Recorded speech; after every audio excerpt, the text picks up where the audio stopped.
அதாவது பொதுவாக நீங்கள் யார்கிட்டையாவது போய் சொந்தக்காரங்க என்னையா சொந்தக்காரங்கனால நம்ம நிம்மதியாக வாழ விட மாட்டாங்க. சொந்தக்காரங்கனால நம்ம வாழ்ந்தாலே போகாமல் போடுவாங்கன்னு ஒரே ஒரு வார்த்தை சொல்லி பாருங்கள். உடனே அப்படி இல்லைன்னுலாம் சொல்ல மாட்டாங்க. ஆமாங்க, சொந்தக்காரங்களாம் அப்படி தாங்க யோசிப்பாங்க. சொந்தக்காரங்களால் நிம்மதியாக வாழவே முடியாது அப்படின்னு சொல்லி நல்லா திரி ஏற்றி விட்டு போயிடுவாங்க. அதுக்கப்புறம் நம்ம சொந்த பந்தங்களோட கொஞ்சம் பேசி வாங்கியிருக்கோம் இல்லையா, அதுவும் ஆட்டோமேட்டிக்காக குறைஞ்சிரும்.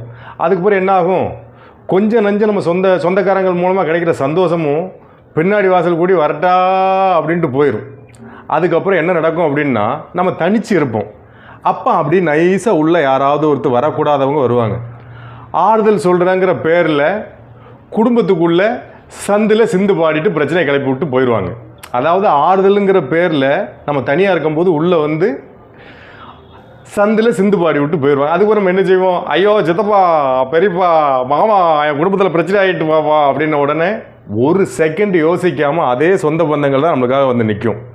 அதான் சொந்த பந்தங்கள். அதாவது இந்த ஒரு விஷயம் மட்டும் சொல்லிடுறேன்.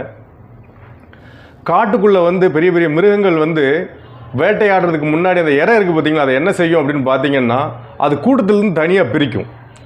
தனியாக பிரிச்சுட்டா அதுக்கு வேட்டையாடுறது ஈஸி. தனிச்சிருக்கிற ஒன்றை ஈஸியாக வேட்டையாடிட முடியும்.